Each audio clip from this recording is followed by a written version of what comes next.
বেশি প্রতিশ্রুতি দেওয়া হয়েছে। আমরা এই বাংলাদেশেরই আরেকটা রাজনৈতিক দলকে দেখেছি, তারা নির্বাচনী ইস্তাহার ঘোষণার আগে তাদের একটা ইকোনমিক সামিট, সেখান থেকে তারা শ্রমজীবী মানুষের জন্য অনেক বড় বড় কিছু ঘোষণা করেছিল। কিন্তু নির্বাচনী ইস্তাহার যখন তারা ঘোষণা করলেন, আমরা দেখলাম এর কিছুই নাই সেখানে।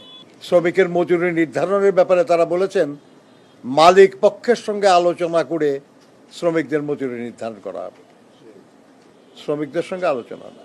বিএনপি নির্বাচনী ইস্তাহারে এখন কথা বলা হয় নাই।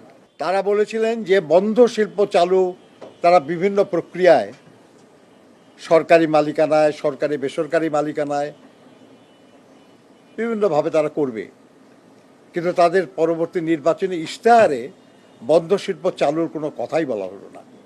এরকম একটা প্রেক্ষিতে এদেশের শ্রমজীবী মানুষ মনে করে যে যারা তাদের পক্ষে কিছু করার জন্য আগ্রহী, তাদেরকে সেই কাজটা করার সুযোগ দেওয়া প্রয়োজন। অহেতুক তাদের কাজে বাধা সৃষ্টি করা আর নিজের পায়ে কুড়াল মারা এক কথা। আমরা সরকারের কাছে যেমন দাবি করি যে আমাদের দাবি পূরণ করতে হবে, তেমনি আমরা এটাও মনে করি যে সরকার যেহেতু জনগণের নির্বাচিত সরকার, সেহেতু এই সরকারকে স্বস্তিতে থাকতে দেওয়া এবং আমাদের জন্যই কাজ করতে দেওয়ার সুযোগ দেওয়া উচিত। আমরা বাংলাদেশের শ্রমজীবী মানুষ বছরের পর বছর শুধুই অপেক্ষা করেছি খুবই সাধারণ কিছু পাওয়ার জন্য। এবার আমরা খুব আশাবাদী যে আমাদের বেশ কিছু সমস্যার সমাধান হবে। এই মহান মে দিবসে আমরা এই আশার কথাগুলি বলবো এবং আমরা আশা করব যে আমাদের প্রধান অতিথি, দেশের প্রধানমন্ত্রী, তিনি নির্বাচনী ইস্তাহারের আলোকে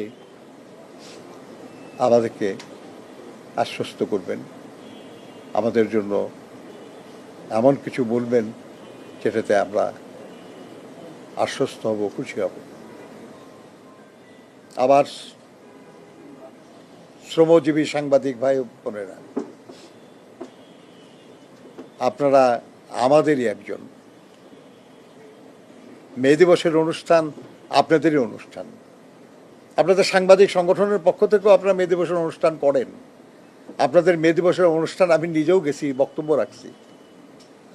আশা করি এবারও করবেন আপনারা। আপনারা আমাদের অনুষ্ঠানে আসবেন, আমরাও আপনাদের অনুষ্ঠানে যাব ইনশাল্লাহ। আসুন আমরা সবাই মিলে মহান মে দিবসকে আরও মহিমান্বিত করে তুলি। শ্রমজীবী মানুষকে ঐক্যবদ্ধ করা, তাদের সংকট সমস্যা সমাধানের জন্য সংগঠিত করা এবং তাদের সমস্যা সমাধানে এগিয়ে যাওয়ার জন্য আগামী মহান মে দিবস আরেকটা গুরুত্বপূর্ণ দিন হিসাবে প্রতিষ্ঠিত হোক। আপনাদের সবাইকে ধন্যবাদ। র্যালি করবেন? র্যালি সারা দেশে বিভিন্ন জায়গায় হবে।